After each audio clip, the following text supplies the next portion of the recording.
All right, guys, what's going on? Today, I'm going to talk to you about how to be an 8-figure entrepreneur. There's a lot of people on YouTube and social media that are going to tell you all these secrets that they're going to charge you for on how to become an 8-figure entrepreneur. What I'm going to do today is I'm going to walk you through my day, step by step by step, all of the mundane things that I do on a daily basis, 7 days a week, to show you how to be an 8-figure entrepreneur. So hopefully you can too. Now, the biggest reason why most people never make it to this point, which really isn't much different than being a 5, 6, or 7-figure entrepreneur, and we're going to talk about that in the show, but the reason why is their scarcity mindset, their thought process on work-life balance, and how to manage their time and money.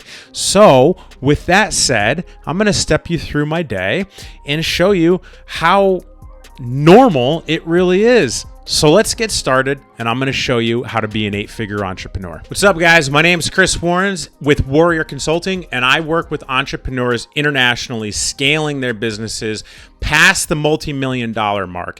And today, I want to show everybody some love that loves my content with a free video on goal planning. As the New Year's is approaching quickly, all you have to do is drop in the comments below the word goals, and we'll get you the video to help you plan your goals for 2023 and dominate the year to come. All right, so if you want it, drop goals in the comments below. Let's get started.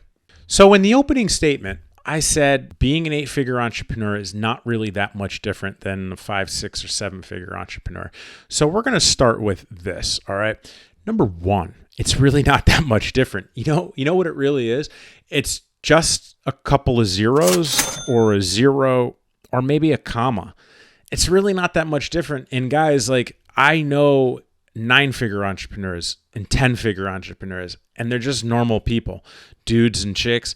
They just have been in the game maybe longer and have made more money. That's all it really is. And they do the same stuff daily. And that's the secret, is really dialing in what your schedule is daily, right?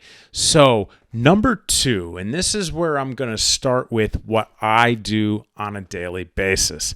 Number two is my morning routine. All right. And I want to put on display everything I'm about to teach you. I do 7 days a week. Once you realize that there's no difference between the weekend and the weekdays as an entrepreneur that's trying to impact, influence, and potentially change humanity in some people's cases, and you change your schedule to a 7-day-a-week schedule rather than working for the weekends like 9-to-5ers, you do everything the same every single day. The first thing that I do on a daily basis is I do my morning routine. I get out of bed, I go to the bathroom, I pour myself some coffee, and I'm starting my morning routine by about 5:10 every single day. I get out of bed at 5 o'clock every single day, and I'm doing my morning routine. So what does my morning routine look like? Well, if you haven't read my book, Dominate Your Day, A High Performer's Guide to Winning at Life, you can find it on YouTube for free. Just browse the channel. You can find it. Of course, you can order it if you want a hand-signed copy or from Amazon. And I break down my morning routine very, very, very in depth. But in layman's terms, all right, I read, I journal, I do affirmations, and I meditate. And that is my morning routine. Typically, I'm done by about 6:30. All right. After my morning routine, we move into number 3, which is the gym. All right. So I've done everything for my mind, my body, my mind and my soul. Now moving into my body, and I go to the gym. I go to the gym 7 days a week. I don't lift weights 7 days a week, but I've forged the habit of going to the gym 7 days a week. Most of the time I'm doing cardio because I like to live lean, and 3 to 4 days a week I do weights. But the point is, number 3, I do weights or cardio or both, all before typically 9 a.m. After I've completed the gym, the fourth thing I do is emails and social media. Typically, I have to set people up within my companies or vendors, so I answer emails around 8 o'clock in the morning. So I've done everything but prior to 8 o'clock in the morning. Now I'm doing emails and I'm moving into social media.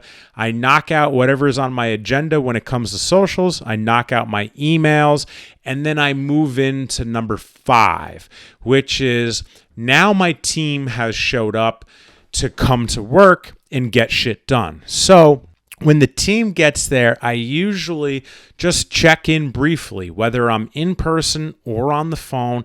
I just check in with them quickly, make sure they're good. Hey, do you know what you need to do? Hey, do you know what you need to do? Do you guys need help with anything? No? All right, let's get after it today. Let's have some fun. Let's help a bunch of people and let them do their job. I'm not a micromanager. My management style is laissez-faire. What laissez-faire means is go do your job. If you need help, come ask me. I'm not going to micromanage you.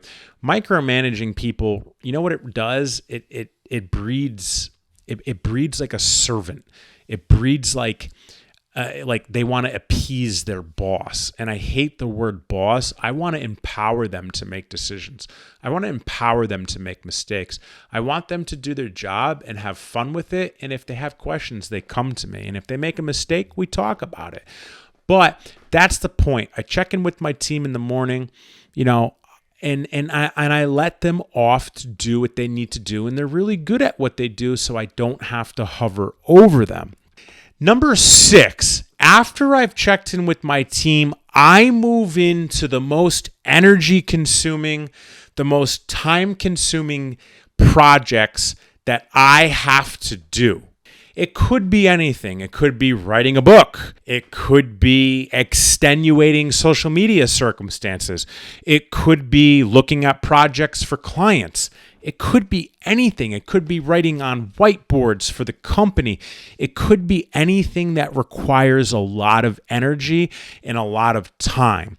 And we haven't even gotten to lunch yet. We're at number 6, where I'm doing my biggest energy consuming projects, which is typically around 10 a.m.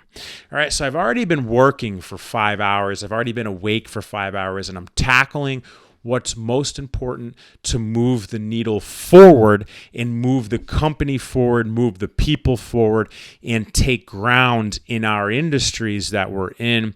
And after I've completed these tasks, it's usually around lunchtime, maybe early afternoon.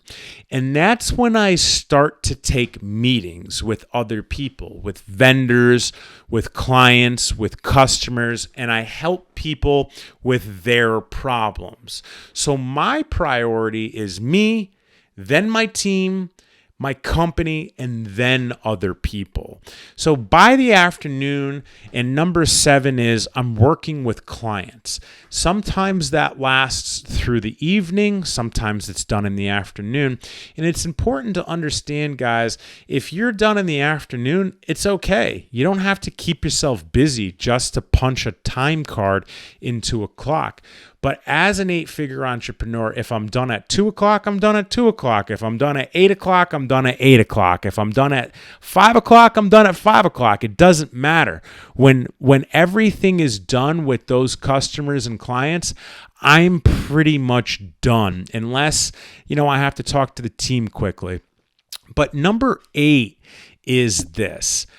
After I'm done with other people, the customers and the clients, I typically finish up whatever needs to be finished up. Just like I said, check in with my team again quickly.